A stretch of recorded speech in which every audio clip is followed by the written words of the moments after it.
चलिए ध्यान देंगे, पहले हम पढ़ेंगे यूनिफॉर्म मोशन। यूनिफॉर्म मोशन यानी कि समान गति।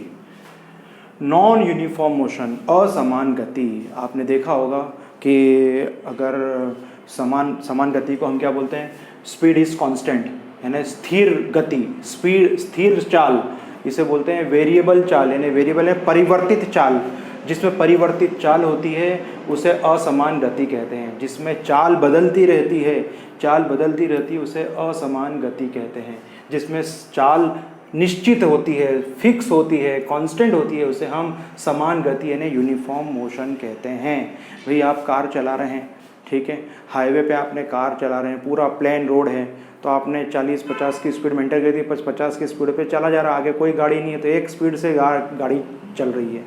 पर सिटी में जब हम गाड़ी चलाते हैं तो कभी 30 की स्पीड, कभी 40 की, कभी 10 की स्पीड, कभी ट्रैफिक आ गया, कभी कोई बीच में आ गया, कभी स्पीड फास्ट करी, कभी स्पीड स्लो करी, ऐसे करते करते स्पीड में हमेशा परिवर्तन हो रहा है, ठीक है। जब स्पीड में परिवर्तन होता है उसे बोलते हैं नॉन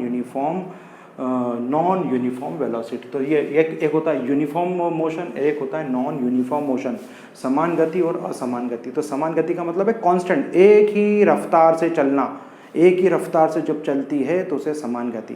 रफ्तार बदलती जाती है, कम ज़्यादा हम स्पीड कम ज़्यादा करते हैं, उसे असमान गति कहते हैं।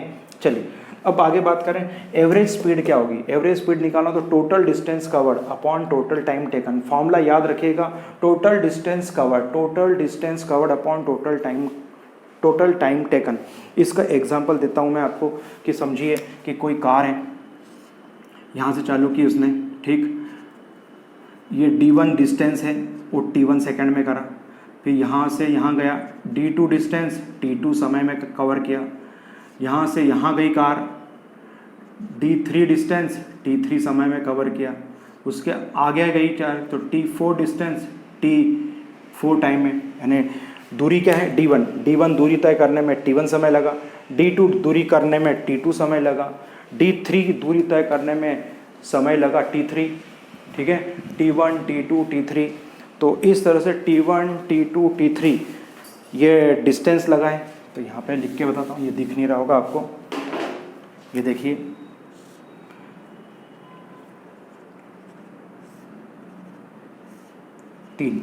ये हो गया d1, ये d2, ये d3। d1 समय तय करने में t1 समय लगा, d2 में t2 लगा, ये दूरी तय करने में t3 समय लगा। Okay, yes. अब आपको क्या टोटल डिस्टेंस कवर, तो टोटल डिस्टेंस कितना हो जाएगा, d1 plus d2 plus d3, total distance covered हो गया।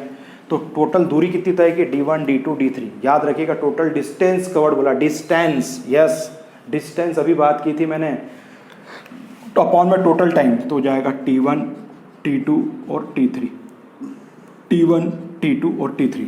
तो टोटल डिस्टेंस कवर्ड अपॉन में टोटल टाइम, तो टोटल डिस्टेंस कवर्ड अपॉन में टोटल टाइम, उससे बोलते हैं एवरेज स्पीड।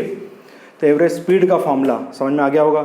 अब एवरेज वेलोसिटी क्या होती है, sum of velocities upon number of velocities, sum of velocities upon number of velocity.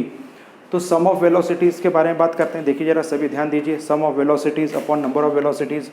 तो समझिए कि ये वेलोसिटी v1 है, ये वेलोसिटी v2 है, ये वेलोसिटी v3 है, ये v1 v2 v3, ये तीन वेलोसिटी है। सम ऑफ वेलोसिटी पहले v1 plus v2 plus v3, total velocity कितनी, 1 2 3, तो 3 नीचे लिख देंगे।